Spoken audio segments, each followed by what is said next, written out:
श्री स्वामी समर्थ. बाळा, पुढील 5 मिनटं तुझ्या जीवनातील खूप महत्त्वाचे ठरू शकतात. म्हणून नीट शांतपणे हा संदेश शेवटपर्यंत नक्की ऐक. त्यापूर्वी चॅनलला सबस्क्राईब नक्की कर. स्वामी म्हणतात, बाळा, आपण जीवनात खूप वेळा संघर्ष करतो, कष्ट करतो. तो करत असताना आपण चालता चालता मध्येच पडतो, घाबरतो. कित्येक वेळा आपण हरतोही. आपल्याला असे वाटू लागते की आपण घेतलेले निर्णय चुकीचे आहेत. त्यामुळेच माझ्यावरती ही वेळ आलेली आहे. सर्व काही माझंच चुकत आहे. त्यामुळे माझ्यासोबत हे असं घडत आहे. परंतु लक्षात ठेव, तुझ्यासोबत काही वाईट घडले किंवा तू पडला याचा अर्थ असा होत नाही की तू आयुष्यात हरला आहेस. लक्षात ठेवा, लहान मूल जेव्हा चालायला शिकतं तेव्हा सुरुवातीला ते पडतंच. न पडता कोणीही चालायला शिकत नाही.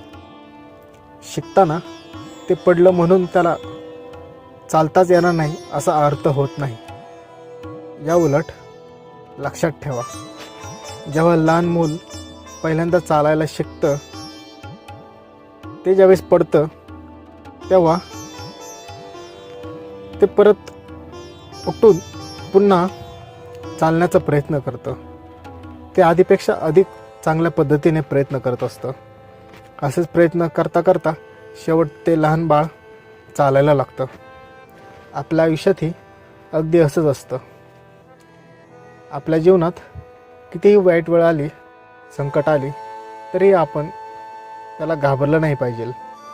लक्षात ठेवा, दुःख येताना कधीही एकटे येत नाहीत. ते येताना आपल्यासोबत अनेक दुःख घेऊन येतात. त्यामुळे वाईट वेळेत एकामागून एक दुःख हे येतच असतात. त्यावेळेस तुम्हाला खूप त्रास होईल, शारीरिक आणि मानसिक देखील.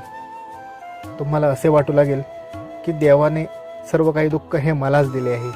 पण लक्षात ठेव बाळा, देवसुद्धा तुम्हाला जेवढेच झेपेल तेवढेच दुःख देत असतो. त्यामुळे लक्षात ठेवा, देव कोणावरही अन्याय करत नसतो. आम्हाला सर्वजण हे सारखेच असतात बाळा. आम्ही कोणाबाबतीतही कमी जास्त असे करत नसतो.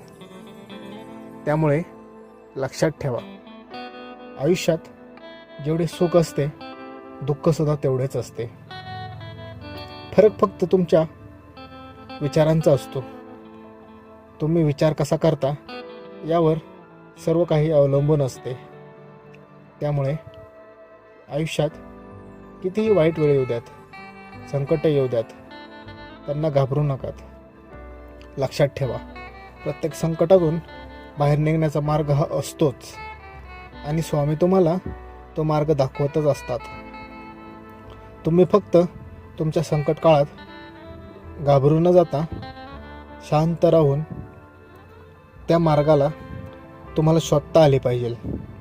लक्षात ठेवा, वाईट वेळेत रागाराग, चिडचिड करून किंवा जे काही घडते आहे ते माझ्यामुळेच घडत आहे असा स्वतःला दोष देत बसू नका.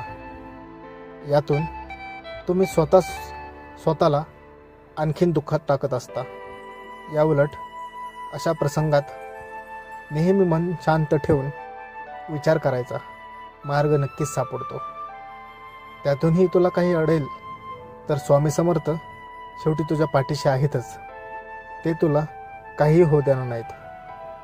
तू फक्त तुझ्या मनामध्ये श्रद्धा ठेव. रोज त्यांची सेवा कर.